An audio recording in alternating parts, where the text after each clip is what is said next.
Greetings, wrestling fans. This is Jim Fannin. Yes, that's right. That Jim Fannin. The guy you love to hate, or maybe you just hated, period.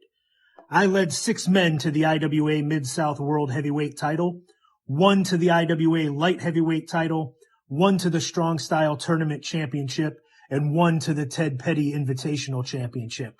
And now I have the pleasure of leading you into the Midsouth Memories podcast. The views and opinions expressed on this podcast are those of the individuals making the statements and do not necessarily reflect those of Nick Maniwa, Mike Ruff, or the BNMVS Podcast Network.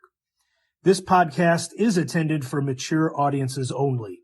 The IWA Mid-South shows covered on this podcast contained adult themes, violence for the sake of violence, bloodshed for the sake of bloodshed, explicit language, because if you ain't hardcore, you ain't shit. So that just leaves one thing left to say. Nick Maniwa, start the podcast. Guys, gals, non-binary pals, we in here, Pro Wrestling's BFF Nick Maniwa with Mike Ruff of RuffFigures.com, and this is the first episode of the IWA Mid-South Rewatch series. And due to the holiday, we are going to be talking about the show of Bloodfeast 2002, all the way in Clarksville, Indiana, Bloodfeast, because it was on Thanksgiving night. Mike, how you doing over there? Doing all right, Nick. How you doing? I'm doing well. You know, I haven't seen this show since it happened, 21 years ago. Right. So there was a lot of stuff that I remembered. Just, I got to have Thanksgiving dinner essentially with the Gold Bond Mafia, that show. So that, it was always a family celebration when it came to Thanksgiving. We would, I think for this one, Patty, my sister, took all the Thanksgiving food just to the venue. And, we had crock pots and hot plates and microwaves and stuff of that nature. And, everyone got a plate and everyone got to eat and have Thanksgiving dinner with the best in the world. And what a venue it was. Right. The Clarksville building. That's what everyone in IWA land calls the Clarksville building.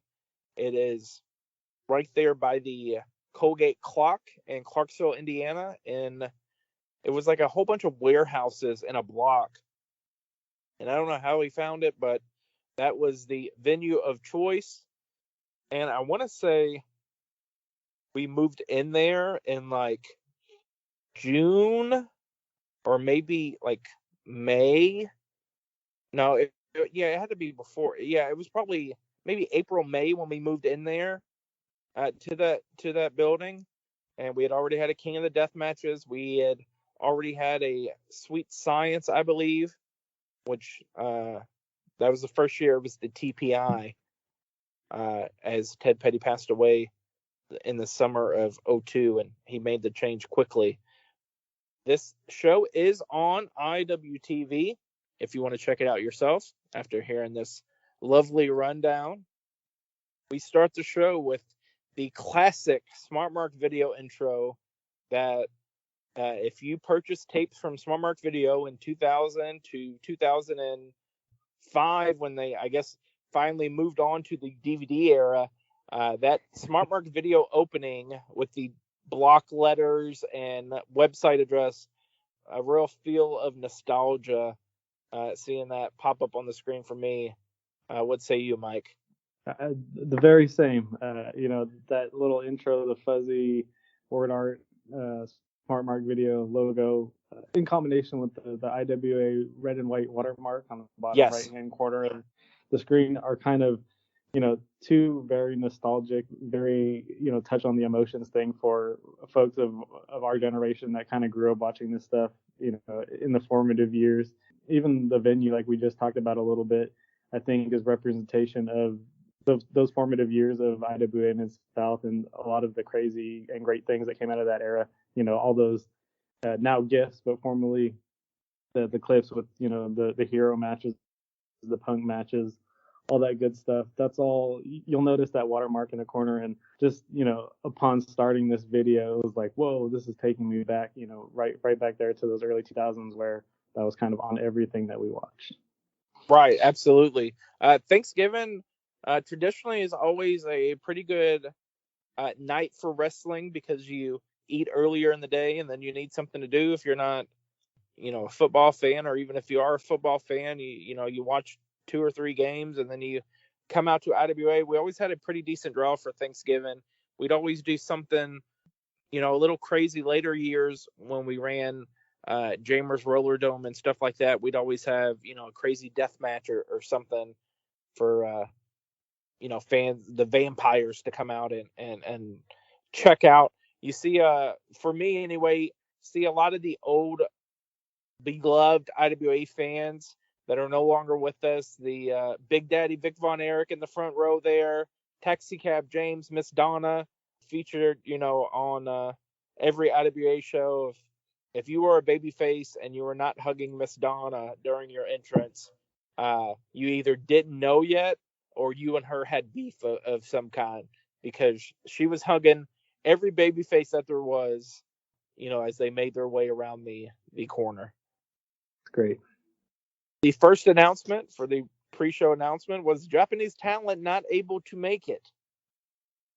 So, I feel like, Nick, every IWA show, yeah, not only of that era, but pretty much of all time, started with the Ian on the mic introduction. That was kind of a staple of the IWA shows. And, the fans appreciate it. Let them know what's going on. Let them know changes on the card. Let them know how to conduct themselves. Let them give a chance to start early and have Ian tell them shut the fuck up. Things like that. It was very important to have that at the beginning of every show, I think. And just to prefix this series that we're doing here, we're just going to be talking about the people in the time period that we're talking about the show. Obviously, my relationship with Ian Rotten has changed since 2002, so I don't want any feelings nowadays to reflect my review or the good memories that I do have in term with IWA Mid-South. So I just wanted to prefix that. You're not going to get the burials and crazy stuff that you might think you're going to get from a rewatch series, or seeing people that, I may no longer have a relationship with. I believe the Japanese talent that was going to, at least one of them, was Bad Boy Hito, who had spent an extended amount of time with us in 2001.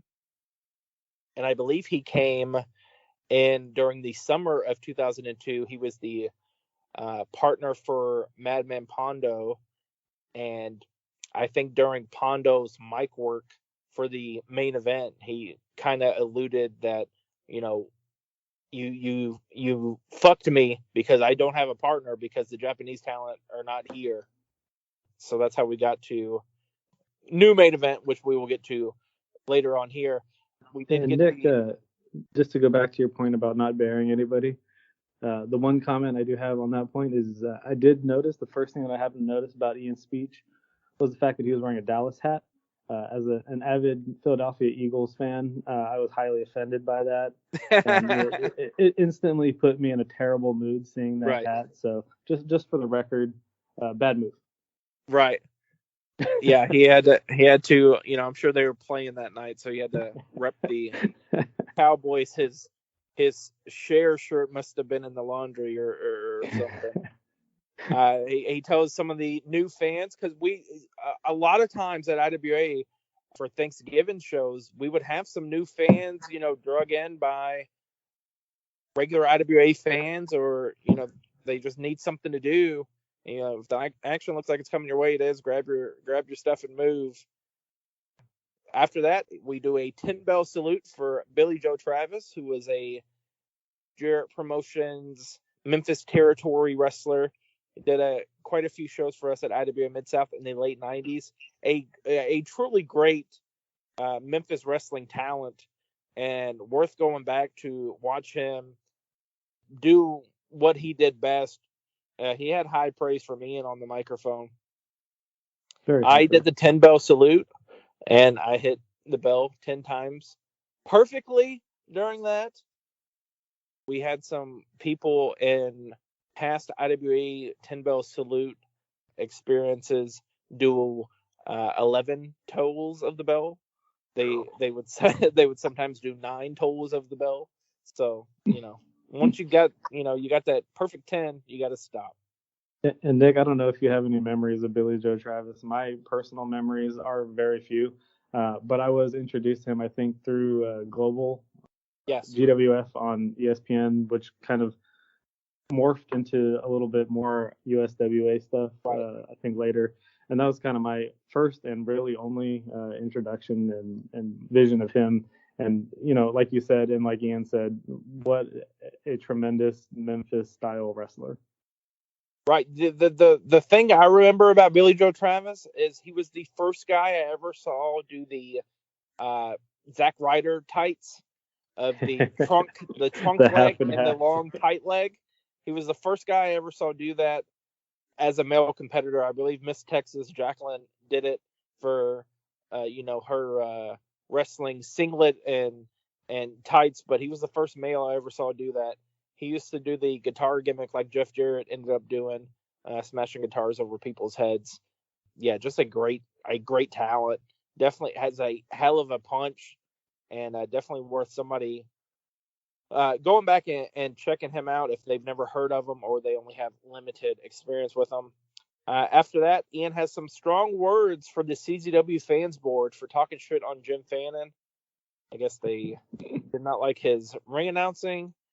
Jim Fannin, one of my closest friends, but a very polarizing figure in the history of IWA Mid-South. He was not afraid to tell you like it is and talk major shit to you if he felt the need to, whether you were on the roster or on a message board or whatever it may be. So I can see where there may be a disconnect with the CZW fans board and Jim Fannin. But anything for this opening announcement segment or anything that I missed or just the follow up on the Jim Fannin comment, the best dressed guy in the room as well. right? He's also kind of the soundtrack of the voice of this particular show. Both in commentary and on the ring announcing duties. Yep. And I think he held his own quite well in both areas. And as someone who's very much into the commentary and into the ring announcing stuff, the voice of wrestling, I think it's important not only for guys like you, Nick, but for regular fans to kind of get behind and get into the look and feel of the show. And I think Jim did a good job of doing that. Right, like he must have.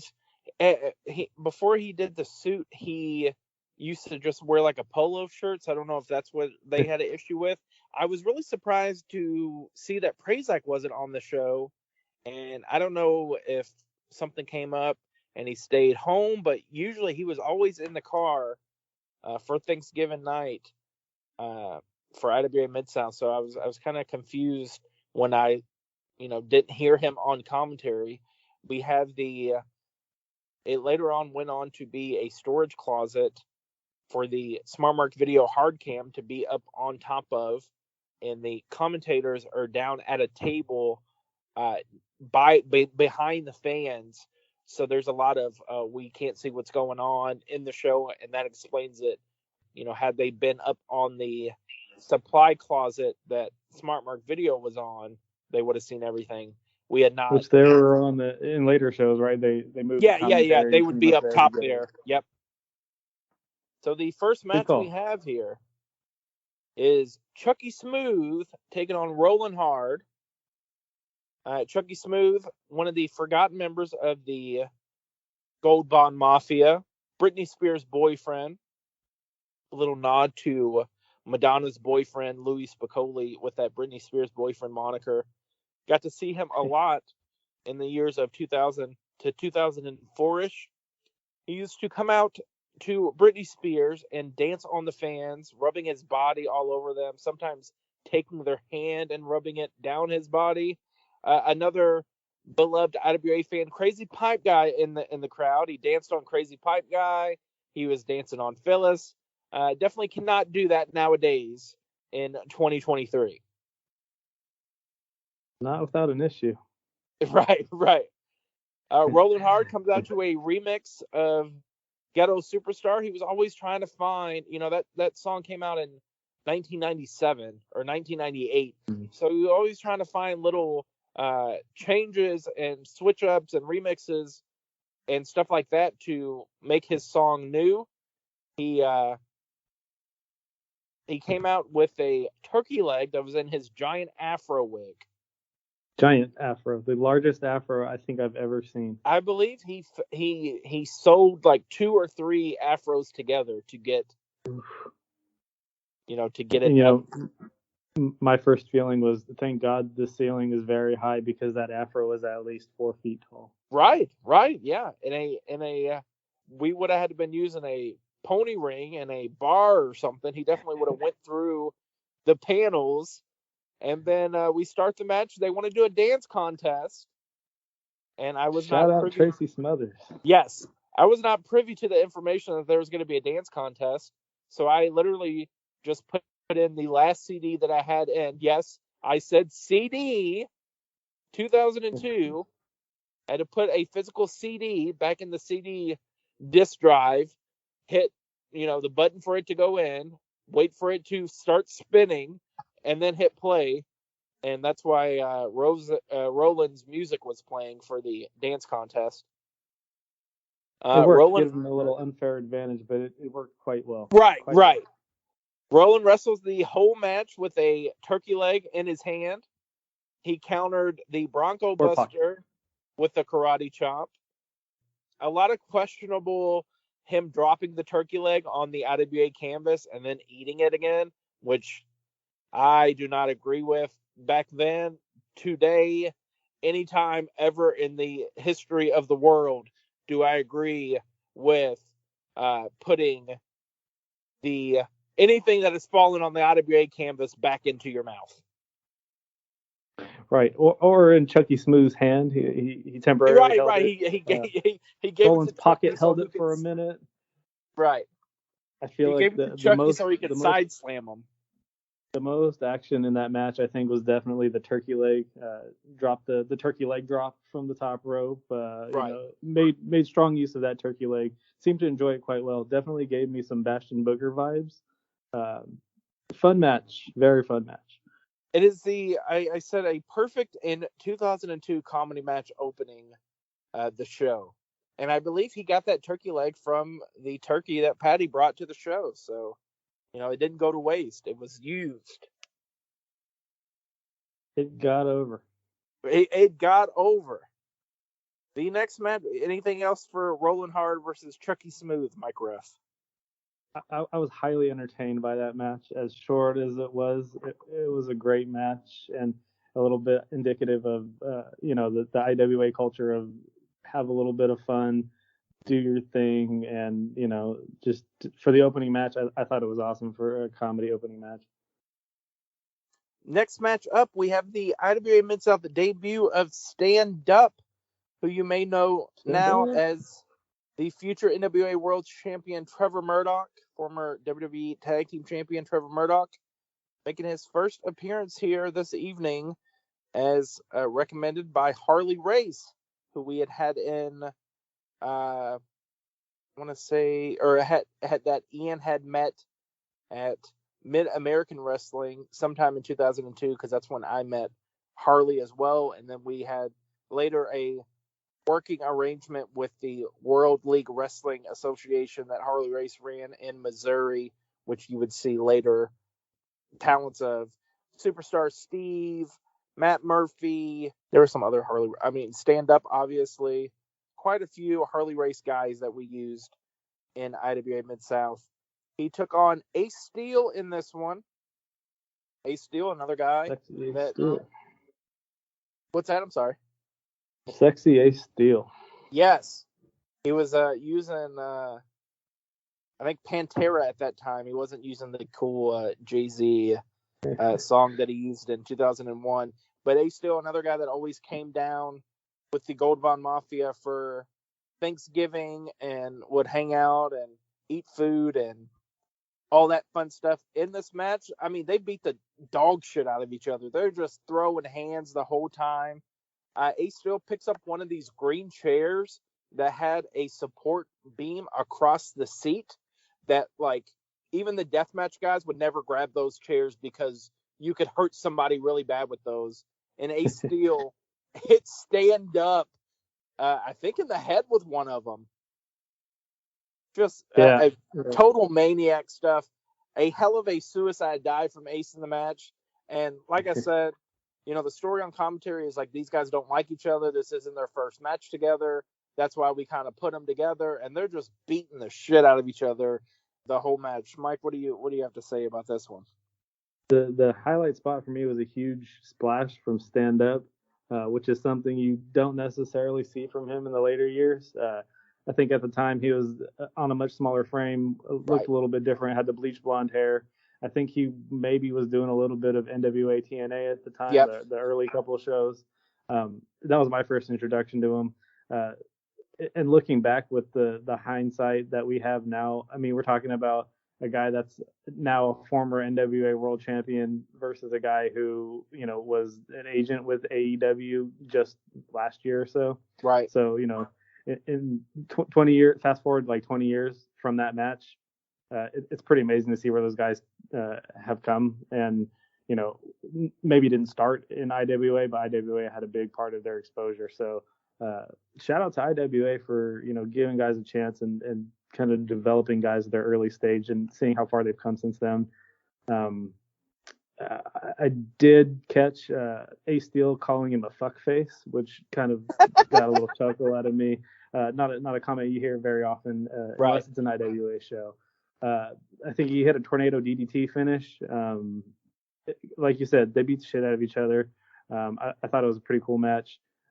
And, you know, even I think it was Jim Fannin on commentary refers to stand up as a guy who looks like Dick Murdoch. And of course later, Trevor Murdoch, the whole deal. So, you know, a little bit of foreshadowing there. I'm not sure how much that was talked about at the time, but obviously there's that similarity, and I think that evolved pretty strongly in his later career.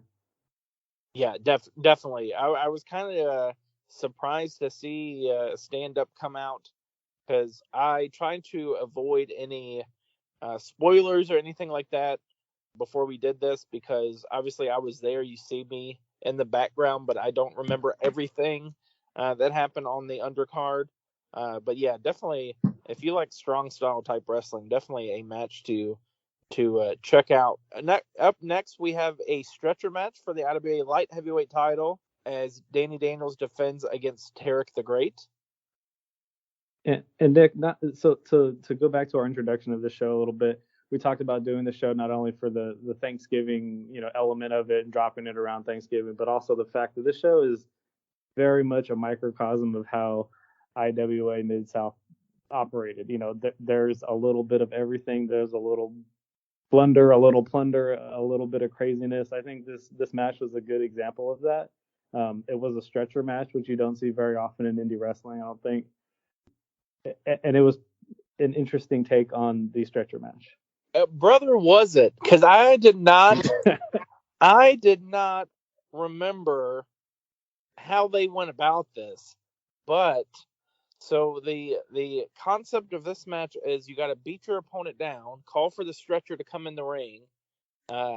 Stretcher nurses would put the wrestler on the stretcher and then try to walk them to the locker room. And we're talking about a backboard stretcher, not a gurney, just to paint the picture, right? It's not on wheels. It's a flat backboard. Right. You get your guy on that board, and you know, we got the medical staff carrying them back to the locker. Right. It's quite the medical staff of Harbo and Mickey Knuckles, who is training to be a wrestler at this time. These guys were feuding at the time. Danny Daniels was very upset that Tarek the Great was in the TPI tournament and he was not. And I believe he took him out at the second night of a TPI, or caused him to lose in the TPI, or something like that. I believe that happened, and then since Danny did that, we made a rule to if you get involved in any TPI tournaments, you're banned for a year or possibly life, to make sure there's nothing but clean wrestling. The thing that I did notice that was kind of silly, I guess, was Danny Daniels gets put on the stretcher, and for some reason they take him around the long way to the locker room. The tope. Brother, I was watching it and I was like, why the fuck are they going that like in later shows, like the next show after this show, there's a locker room on the other side of the building. So like, had that locker room already been there, that would have been something, take him to the heel locker room, but that wasn't there yet. So they just like took him all the way around the ring. It's like they were in on, trying to fuck Tarek the Great, like all three of them together. I thought that was, I thought that was insane. And then of course, Tarek hits a huge tope as they're carrying Daniels to the locker room right across the backboard. It was fantastic. Like that must have been why, to give him enough time to recover from whatever he did to Danny and then, hit the dive. But I thought that was an awesome spot, jumping on the stretcher. Danny wins super well timed. Yeah, totally. Danny wins after Tarek crashes and burns through a chair contraption. And then they put Tarek on the stretcher and then walk him back. And you might not be able to tell from the video, but the way that the door to the locker room and the little, it's not really a gorilla area. It's just like a I don't even know, like a closet with no, roof, I guess. Just a little spot for them to stand in until they come out the curtain. But it was like a hexagon type shape or a pentagon type shape. And then the door is like, cut out just straight on. So it's like, you kind of have to like caddy corner people. And I don't know how they got Tarek back without dropping him off the stretcher or whatever. They totally dropped him when they got him through that curtain. They said, hey, buddy, you're on your own now. Sorry, right. We're not medical staff. Yeah, definitely not trained medical staff at all. Interesting finish for that match. A, interesting concept for a match. Yes. B, interesting execution of that concept. And C, interesting finish for that match. Right.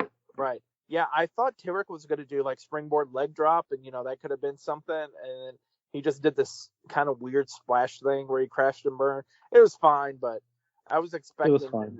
Oh yeah, I was expecting the leg drop.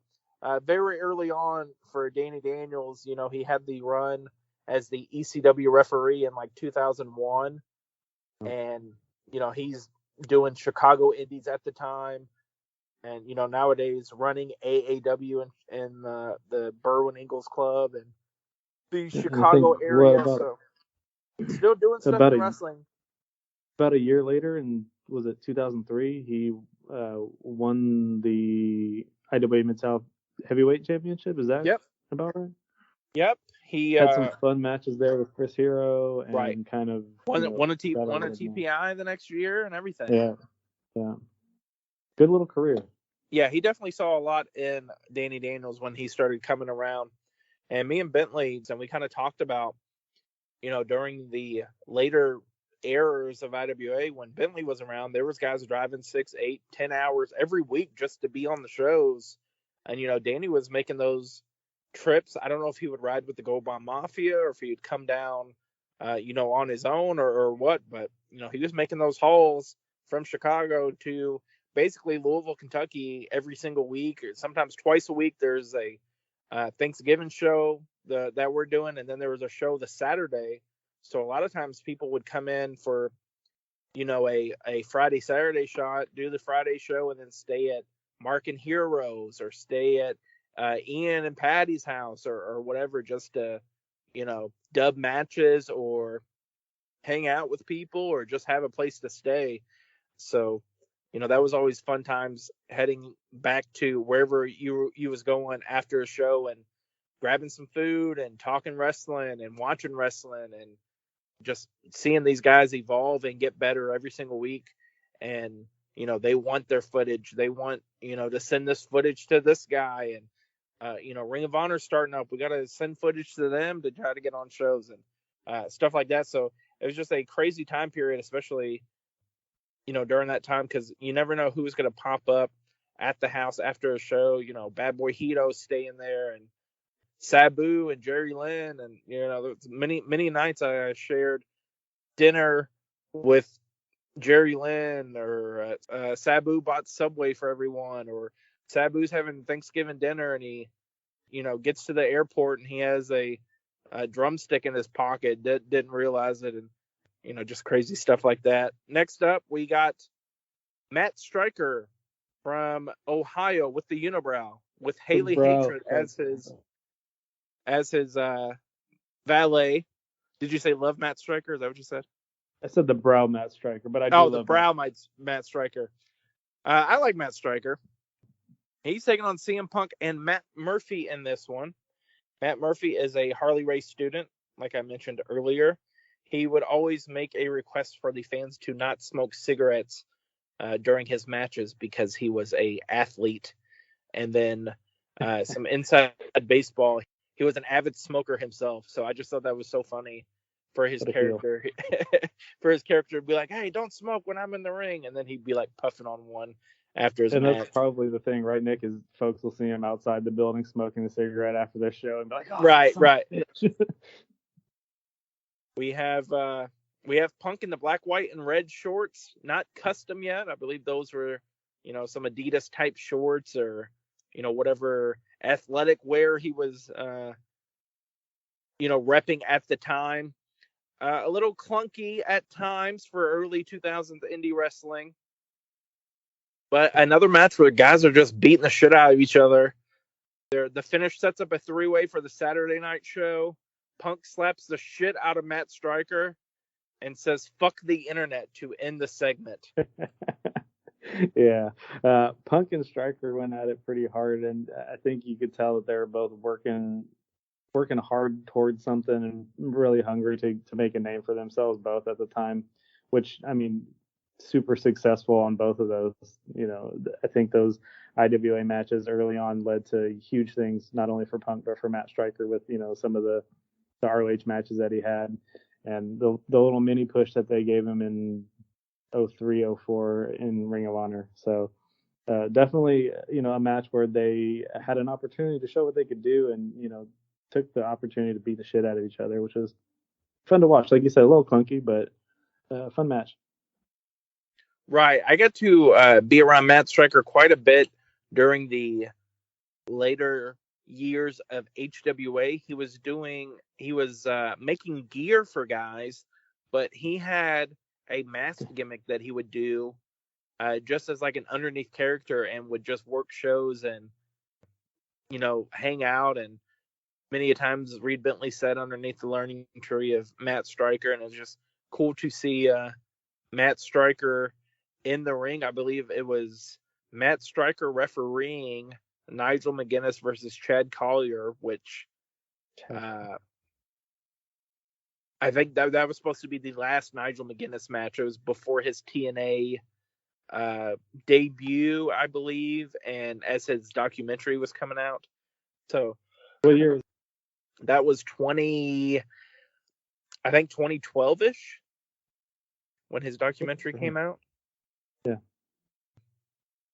But yeah, so I got to see him as recently as of 10, 11 years ago. Always a great, one of those guys that gets, I think, underrated because they say he didn't have any charisma. He's like a Chad Collier or a John Walters or something. But like, you don't have to be Liberace, when you're wrestling, if you're just a good ass wrestler, you know what I mean? And Matt Stryker was a great wrestler. And that's the funny thing, those guys you mentioned, Chad Collier, John Walters, Matt Stryker, they all had great matches with each other, even, which is kind of not an oddity, but for two guys with, whose pretty much sole criticism is that they don't have charisma, to put those two guys in the ring together, which would normally be considered probably a dangerous move. They had great matches. And I specifically remember one in Ring of Honor, I want to say was early 04, between Matt Stryker and John Walters, and the crowd kind of crapped on it, but I mean, they're two guys that could go, and they looked pretty good as far as, and I think if I recall correctly, that was like the beginning of the pure title with Ring of Honor. Right. And, you know, it was giving guys like that a chance to where they're not CM Punk on the microphone. They're not going to fuck up, you know, Raven or someone like that. They're going to go out there, have a solid indie match and move on to the next one. And I think that's kind of, you know, Ring of Honor gave those guys kind of the limelight a little bit. But I mean, that all starts with matches like this one in IWA where, you know, Matt Striker has opportunity at a number one contenders match. Nick, you want to go on to the finish of that one? Was it like a double pin thing? It was a double pin, yeah. Yeah. Striker hit the roll up, I think, on Punk, and they both had shoulders pinned. Right. Which makes Matt Murphy the odd man out. Right. In the number one contender conversation. So yeah, maybe a little foreshadowing there. Right. They were going to do 5 more minutes, and then Matt Striker was like, "Fuck you, pal. I'm not doing that." So, what is your feeling on that, Nick? With a double pin, does 5 more minutes make sense? For me, 5 more minutes is a time limit draw. Right. Yeah. I agree. I agree with that. I always thought that was funny in watching wrestling in general. You know, somebody will get screwed. I would have never thought about that unless you said that. So yeah, I agree with that. If you run out of time, 5 more minutes. If you get right. Yeah, if you're to the next one, buddy. Right. Yeah, get the fuck out of the ring. The next match is coming out. Right. Yeah. 15-year-old Nick Maniwa was trying to put that CD in. Let's go. Right. And if you notice during the, you know, when people win, no music is played. Because I already have the music queued up for the next match, and also the kayfabe reason I used to tell people was because I didn't know who was going to win. So you didn't know. It'd take 30 seconds at least to get the right music queued up. Right, especially in those days. Nowadays, it's one click and you're right. You're playing, but a true DJ. Right, I know. It's crazy when you're DJing, commentating, hard camming, timekeeping, and bell ringing at the same time. But I digress. I have comments on that a little bit later with, you know, things like Jim Fannon's commentary, and if he had the tools that we have nowadays, his commentary would have killed it. Right, for sure. Next up, we have the first blood match with Adam Gooch and Chris Hero. Another feud going on in IWA at the time. A funny tidbit that I noticed was a kid was flipping off Gooch as he was making his entrance, and then his dad saw what he was doing, and his dad was like, "No, you can't do that," and he got in trouble for flipping off Gooch. That is all of us. Yeah, right. With the stipulation of first blood in this one, right, Nick? Yes, first blood. Hero still in the white trip pants and t-shirt. Punk is on commentary, and he explains what a gooch is in layman's terms. References to Jackass. Yes. The Jackass movie was pretty popular at the time. Someone asked why he does not like Adam Gooch. He says he's 17 years old and he's bald. There are also an endless supply of comments about Adam Gooch's physique and Adam Gooch's ability to work a match, and pretty much everything about Adam Gooch. Punk made it clear that he was not a fan of. Right, he was not a fan. Later on in the match, Gooch gets boosted into the building support pole. Then he gets busted open, and Hero refuses to let the match end. His bloodlust is not filled, and he has to continue to beat on Adam Gooch. What do you think about that, Mike? First blood, right? First blood is the winner of the match. First. Okay. So then the match continues or doesn't continue depending on how you look at it. Adam Gooch busts Chris Hero's head open with a bite, I believe, to the forehead was kind of what I saw. So second blood was Hero's. Right. They continue to brawl, I think, for a little while until Adam Gooch decides that he wants the match to be over because he bled first. Right, yeah. Kind of confusing finish, to be completely honest. Hero missed a tope onto the pile of chairs at one point. If he would have made it like a first blood and then a pin match or something, you could have worked around it. But I think officially the match ended with a power slam, which was not what I expected of a first blood match. right. Nor did I expect 2 cases of bleeding. Very Right. interesting. Yeah, there cannot be 2 firsts. There can only be 1 first. Yeah. So But in the end, the first blood is what decided the winner, and retroactively, I think the match was awarded to Hero. A little confusing, a little unusual. Kind of went along with the stretcher match of a stipulation that, in concept, sounded great, and execution was a little clunky, but it was fun, right? Hero did hit him with the Rubik's Cube during the match, which had, I guess, not been named yet at that time, because CM Punk is trying to get people to send in names. But it's the, I guess nowadays it's more the way Hero does it, but Kenny Omega does a version of it with the one-winged angel. Hero used to do the full sit-down powerbomb type, finish for that Rubik's Cube. So then the next match, Bull Payne comes out with Mitch Ryder. So I'm like I said, I didn't look at the results or lineup or anything. So I'm, thinking, oh, okay, it's going to be Bull and Mitch against, 2 baby faces. And then Bull's not cleared or something like that. You get a classic Bull Payne promo where everybody's a whore and a motherfucker and a bitch and, cunt and whatever else, Bull Payne has to say. Barbara Robinson comes out smoking a cigarette, bragging about hanging out with ICP, and just that's the match. It's going to be Mitch and Corp against the babyface team of Ian and Mark Wolf. I'm glad you mentioned ICP, Nick. Punk didn't seem to appreciate that on commentary either. No, he went on quite the was rant. Not a fan. Quite the rant on ICP. If you are an ICP fan, after hearing this, you will probably not be a Punk fan. If you are not an ICP fan, if you're not a Juggalo, I'm sure your love for Punk will be sky high after listening to him. He also drops the soundbite, Hillbilly Hicks clap in unison, referring to the crowd there. I found that a little entertaining, but again, questionable for our standards now. At the time, great. Right. Yeah, it was about a year or so prior that he had actually, he being CM Punk had actually powerbombed Shaggy Two Dope in a pit of thumbtacks at the Sweet Science 16. So no love lost between CM Punk and the Juggalos. Bull immediately gets involved in the match. As soon as the fucking bell rings, he's hitting people with his bat. It's a handicap match, right? Right. Well, he's supposed to be their manager. He's supposed to be managing. Because he's injured, right? Yes. Right. All 4 competitors immediately bleeding. Immediately. Just all out, going all across the building. The baby faces win, so then they get killed by the BMFs at the time.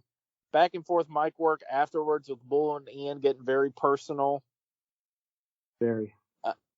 Just, stuff you wouldn't say to your worst enemy, and they're saying it to each other. Can we talk for a minute about Mark Wolf's shorts? Did you notice this? Were they ripped in the back? They were ripped completely. Yes. They were completely blown out in the back. Right. Yeah. Yeah, those were his wrestling shorts. What a great look. Mark Wolf had the dog collar with him when he came out. He was, very proud to be in dog collar matches and whoop Mitch Ryder's ass. Long-standing blood feud between them two. And Mark Wolf has said, the feud with Marvelous Mitch Ryder, Bull Payne, and Todd Morton definitely took years off of his life with as much damage as they did to him. They make a show of... Go ahead. Like you said, Nick, for me, it was a countdown to everybody bleeding. How long is it going to take until all 4 of these guys are cut? And it took, what, minutes? 8 minutes? Not very long. Less than a minute. I played the game myself, who's going to bleed first, who's going to bleed last, and it was hard to keep track of who won and who lost in that one. So shout out to all 4 guys, or maybe 5 guys. I don't know if Bull was bleeding at the end, but Right. the other 4 made up for him. So Ian also, I noticed a little tribute to Axel Rotten there with the barbed wire bat. I think, like we talked about before, Nick, Axel maybe is kind of credited with that being a thing in at least the United States on a wide scale, is that barbed wire bat. So that did make an appearance and was used quite well. The other thing that I noticed about this match, Nick, was just kind of the difference between, the match at the time, 2002, versus a death match today. Not to say that, one is better than the other, but it's a very different approach. I mean, you look at the lineup and you're like, okay, this is a death match. No one has to tell you it's a death match. No one has to put 500 light tubes in the ring. They keep it very simple. They brawl around the outside. They find what they can. They introduce weapons as they need them. Again, it's very different than a death match, of 2023, 22. Right. Just the feel of it is a little different, and I think, that's maybe just a little bit of a different philosophy and a little bit of evolution of violence in wrestling. Is, back in the day it came more organically, and today it's a little more in your face. Right. Yeah, it was definitely more of like a hardcore Memphis style match than it was like a full on death match. But I totally agree with your statements on that. I'm seen on camera giving Mark Wolf a bottle of water, and then they make a big show of putting Ian's shoulder back in the back of the venue in front of the fans. Just sitting there chilling, screaming. I think at one point Ian referred to, getting the shoulder popped back in and then beating his ass on Saturday, which is the upcoming show. Right. And kind of the big one with Bullpain. So ever the showman. The doctor putting the shoulder back in for Ian is the uncle of me, Mitch Page. Oh. And he was in the I want to say the Army, and he was a doctor in the Army. So it wasn't just some guy that we called Doc. Like, he really had some experience in the field. He took great pictures too. What a guy. Yeah, great dude, Uncle Greg. Next Apparently up, he did great work on Ian's shoulder also. So right. To him. Yeah, I can't tell you how many times I've seen that. Done. I'll put this back in, or whatever. And I don't know if the people ever believe it, but hopefully one of them was $1 million by the end of the show, so he must have done something right. Right. Next up, we have believe. an IWA World Title match of Colt Cabana versus BJ Whitmer. BJ Whitmer had just won the title in the TPI tournament. CM Punk went into the tournament as the champion and decided to defend the title throughout every round, and he got all the way to the finals, and BJ Whitmer had bested him and defeated him for that IWA title. Colt Cabana is a heel here, which you haven't seen a ton in pro wrestling. Super offensive promo before BJ Whitmer comes out. Super offensive. That's all I'll say about it. Any comments on the not the promo? Absolutely okay. On the heel babyface dynamic, I thought it was interesting. Typically, BJ Whitmer is a heel in my mind's eye. Typically, Colt Cabana is a babyface in my mind's eye. A little different to see them do a different thing. I think the match got off to a slow start, probably for that reason. Is right. Not that he wasn't comfortable doing it, because clearly he was, but Colt would go out to the floor, talk a little shit with the fans, get back in the ring, take a bump, go back out, talk a little shit with the fans. Right. It took a little while to get going. Technically sound once it got going. We have some fuckery with Matt Murphy involved. BJ wins with a Poison Rana, which may be the last and only time he ever did that move. I don't think I recall any time that I ever saw BJ do a Poison Rana, a Reverse Rana, since that match. And I want to say the only reason they did it is because Cabana took those bumps really well. So they were like, you know what, we'll just pop off his Poison Rana. I feel like that wasn't that wasn't a thing in BJ's day. As few years as it had actually passed since then, you see it all the time now. Right. But back in 2002, I mean, maybe you see it, not very often. Definitely not a BJ Whitmer signature move, but he hit it Right. pretty well. And like you said, Cabana took that bump really well. 20 minutes or so into the match, there was a kind of exchange that I thought was really cool. They, hit double clothesline. They hit double overhand chop. They hit double forearm. They both went down. It was just kind of that, for me, that RVD Jerry Lynn series of moves that just kind of like reset the match and have everybody step back and be like, whoa, this is pretty cool what's happening right now. Right. They have some chicanery at the end to set up, or to further set up the three-way of Striker, Whitmer, and Punk, where they all kind of get into it. Cool little segment there. Let's talk about Punk's gear in that run-in. So those blue pants. Whoa, you mentioned the shorts earlier, but those pants, man. Wow. Right. And they didn't match anything else that he had on, so that was brutal. It was like a maroon type of hoodie. It was like some shiny blue pants. Yeah, it did not feel at all CM Punk to me. Yeah, those were definitely early 2000 Adidas pants. And then, of course, Matt Striker comes in with the acid wash jeans, right, the long T-shirt tucked in with a backwards hat. I kind of got Chris Candido vibes from his look. Right. It was, but I mean, we're talking 1993 Chris Candido, and we're talking 2002 Matt Striker.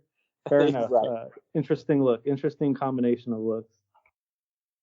And then our big main event for the evening is the team of Necro Butcher and ODD, Original Dudley, professionally known as Jeff Bradley, or I guess his real name Jeff Bradley, professionally known as Original Dudley.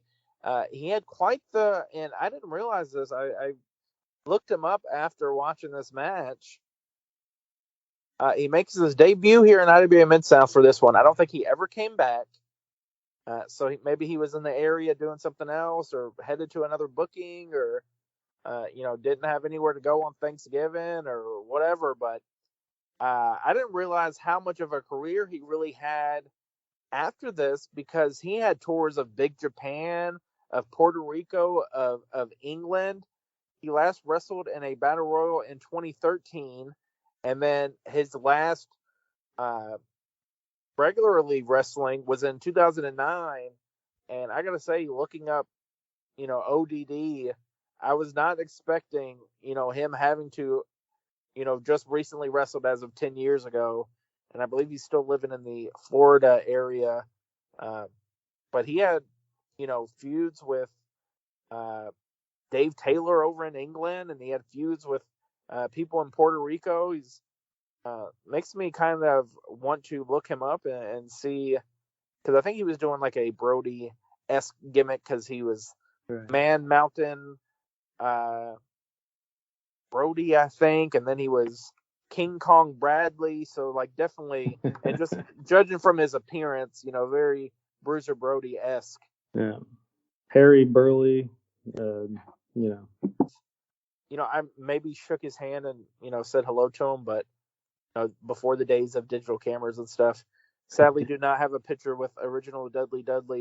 That makes the Dudley count for IWA Mid-South at the time of 3. We had Little Spike Dudley, Big Dick Dudley, and Original Dudley in for IWA Mid-South. They took on the team of Madman Pondo and Roland Hard.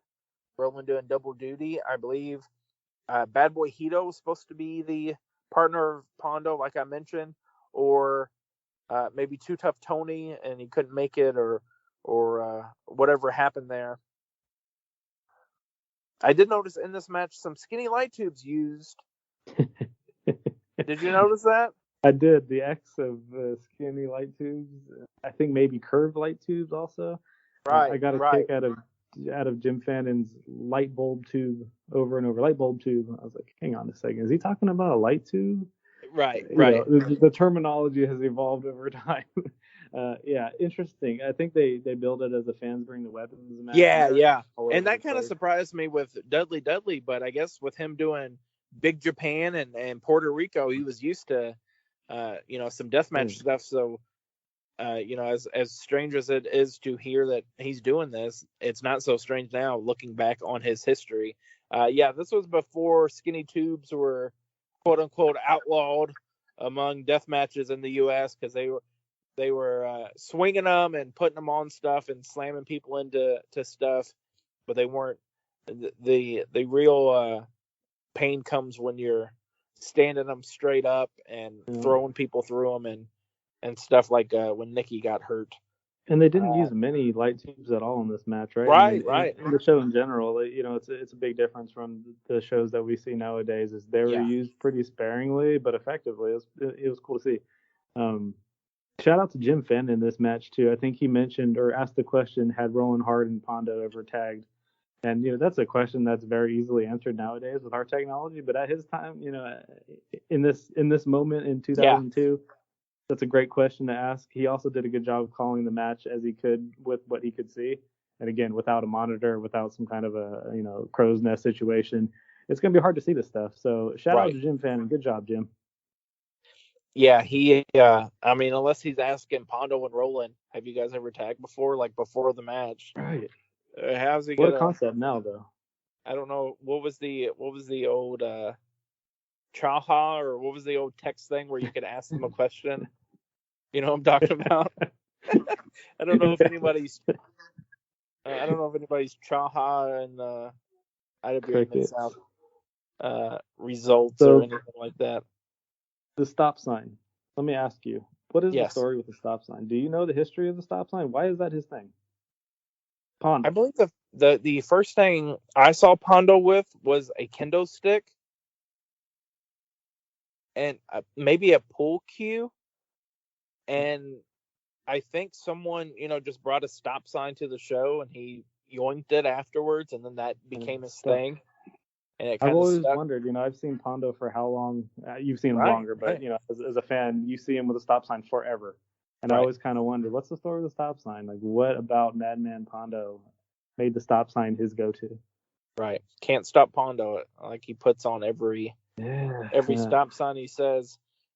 He's got the stop sign, he's got the saw blade bat, and sometimes he'll have a sledgehammer and a cinder block.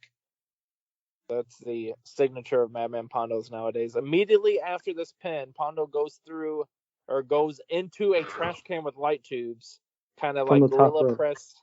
Yeah, kind of like gorilla press, military press style, where he's lawn darted into this trash can. Immediately after the pin, Ian, Mark Wolf, and the BMFs are busting through literally the locker room wall and start brawling around. How nice of them to wait for that 3 count. Right. As soon as they heard that bell, they said, let's go. Just classic IWA pandemonium here. Whole locker room clears out. It's going, 30 minutes of them just brawling around, pull aparts. It's over. It's not over. Someone gets loose. They run and jump.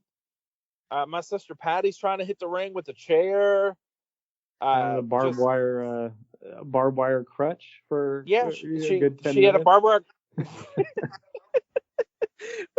I was just showing Just Beasneys and Nick Jr. this clip of her trying to attack someone and Hero's grabbing her and she like smacks Hero in the face. Get the fuck off me.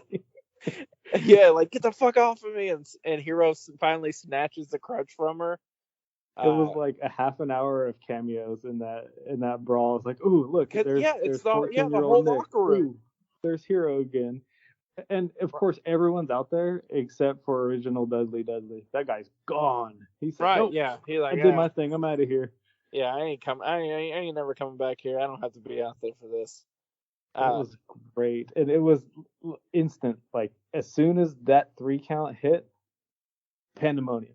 Right. We shall not interfere with the finish of this main event. We will wait until that main event is done, and we will fuck each other up. Right. More extremely personal mic work here between Ian and Bull. Just disgusting stuff. Finally, I was telling Jess, I said, they couldn't really do anything because the locker room's open now. So it's not like, all right, everybody go back there and it's over. So finally he has to be like, y'all get the fuck out of my building and I'm going to fight you on Saturday. I'm going to fight you on Saturday because We can't get out of this segment. It's like a Saturday Night Live segment that doesn't know how to end, so they just like have people dance weird or whatever. And the equivalent of dancing weird is having Corp go to what's left of the locker room and grab his little suitcase, pull the handle, and roll it out of there. I was dying. Of course, this bad motherfucker is rolling out with this little suitcase. Oh, right. I know Bull. I think Bull walked out with just like a pair of jeans and was like, "Fuck you." He grabbed his bat. that was the spot of that whole segment for me was Ian and Bull tied up on the ground, collar and elbow style, and Bull screaming, "Fuck you, fuck you, fuck you!" Like it was just great, so great. Yeah, I think Chris Hill's walking around with a shovel. I don't know why. I don't know where the shovel came from, but somehow he found a shovel and he's walking around with a shovel. Yeah, people were just picking up random stuff, and it wasn't like the BMFs are just attacking Ian and Mark. Like if Hero got involved, they'd hit Hero, and people were like, "God, you see some of the faces on some of these guys, and they're like, God damn, I'm just trying to do this pull apart." And y'all are whooping my fucking Steele ass. was out there. BJ Whitmer was holding everybody back. And then, a heel would be like, "Oh, hang on. That's BJ Whitmer. Let me punch him." Right. What a segment. It was great. A couple things stood out to me in the not the commentary, but we'll call it trash talk. Ian references Bull Payne's situation and Bill Dundee a few times. Do you know anything about that? Yes, Bull Payne's ex-wife left him for Bill Dundee. That's a shoot. That's a shoot. So that's why, he had to, make references to, it wasn't just one guy, banging your ex-wife. It was all these guys. And according to Bull, Bill Dundee's height was not the only thing of short stature. Right. According to Bull Payne. The other very personal and highly controversial topic, Mitch Ryder, Ian brings up certain activities several times. I don't think that's unfounded or something that most fans of the era don't know about. Right. But you could tell he was mad. Yeah, you could tell he was hard. Mad. Yeah. And even Bull was looking at Mitch like, "Oh, this motherfucker," bringing up this shit. Because, like, it's like, if it's personal and it can make money, like, yeah, bring it up. But, like, how are you going to make money from, Right. If you get beat up by him, you're getting beat up by, whatever. Right. So I kind of see. I mean, what does that do in the heat of the conversation? Right. I mean, you could say anything. Does it have to be that? Right. Yeah. So, like, yeah, I agree with Mitch and Bull's reactions to that segment or that part on the microphone. A French fan on Twitter gave the show a 14.5 out of 20, and I believe that's a pretty fair score. 14.5. Yeah, like a solid C plus. Yeah, like a C, maybe a B minus. It's a quintessential IWA show for that era, and let's give Ian a little bit of credit. It had a little bit of everything, and I think in large part he let the guys do their thing. He let Whitmer work. He let Pondo do his thing. He let Bull Payne talk a bunch of shit and piss people off. He let Chucky Smooth go out there and rub his junk on everybody. He let Punk have the mic and say wax poetically about his personal feelings on a variety of topics. Yes. Ian seems to let people do their thing. I think that's part of what made him a successful booker and create product that people wanted to watch for a cool minute. And, it elevated guys, right? Like, let Punk do his thing. Hey, guess what, WWE? Let Punk do his thing. Hey, guess what, AEW? Maybe not. He had been successful in being his authentic self, right? And Ian let him do that. Right, for sure. You're always going to have the most success just being a turned up version of yourself. And I don't know if CM Punk has ever turned himself down. in terms when it comes to being the character that he. No, not even character, just a personality and For better or worse, right? Like, right, no right. fuck given. Like, you don't like it, on to the next one. Cool. Fair enough. So, yeah, 14.5 out of 20. I'd say that's a pretty fair score for the show. If you need something to watch, I think, especially for the 2002 era of IWA, it's a good starting point in terms of storylines and stuff that's already developed. Some fun stuff that we may never get to, but they keep talking about the Saturday show. The Black Friday of 2002, my buddy Danny, one of the security guards, and myself, and a couple of his kids and his wife and some other people went over to the IWA arena and built another locker room on the other side of the venue. So, they fixed the wall on the one side and then built the other locker room. So when fans came in on Saturday, there was 2 locker rooms. So I always thought that was a cool little thing. I think there's a spot early in that main event match where I think it was Dudley. Dudley was going over around, the perimeter of the building, and Jim Fannin on commentary said, "Oh, I hope that's not the good drywall." Right. We got plans for that. Right. I noticed that, and I was dying laughing. Like, what a phrase. You'll never hear Michael Cole ever say a phrase about drywall on WWE commentary ever. There's certain things in indie wrestling commentary, like, don't use the venue chairs and things like that. Right. So, I hope that's not the I hope that's not. Yeah, I did notice that when he said it. I was dying. That's so funny. And of course, it's that building and it's various other buildings that IWA has run where they just have random shit laying around the outside, like a refrigerator. Yep. They brought over by the broken refrigerator that they didn't put outside because we didn't have a dumpster. Yeah, they had all that drywall.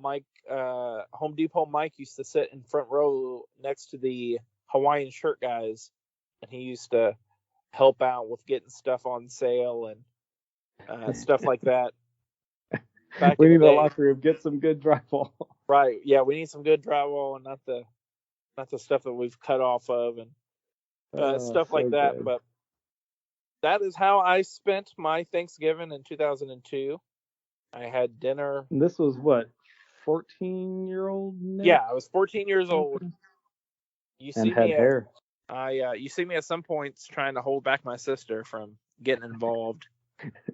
And I wrote down the first reference to Nick Maniwa by name is at 5:57. Is that Jim Fannin telling me to hit the music? Nick Maniwa, hit the music.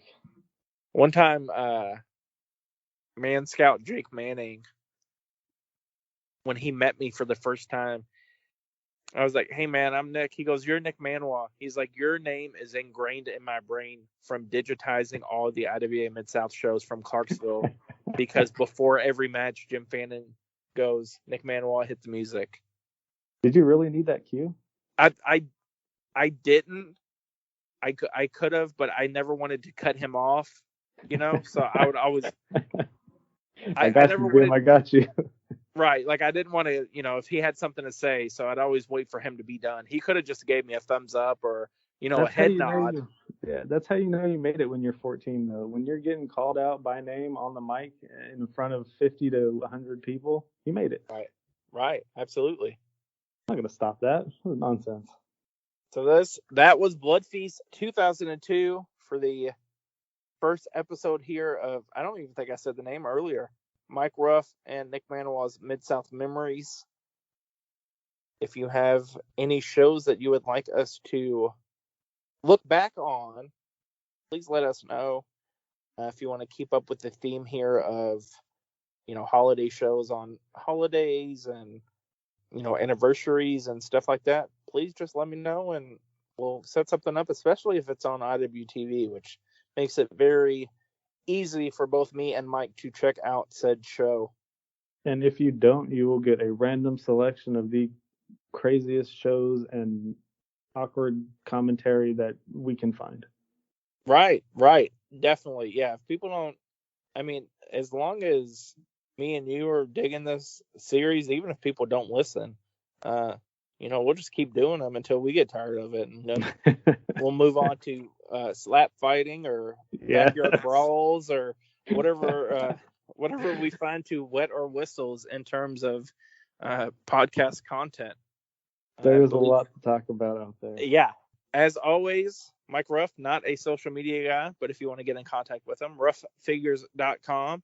You can find out his eBay auctions. You can find his online portfolio. You can find his email to contact him for a commission.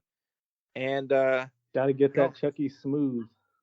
Dude, I once made Chucky Smooth a custom figure using the Ric Flair from the Four Horsemen pack, who had the Nick Carter haircut.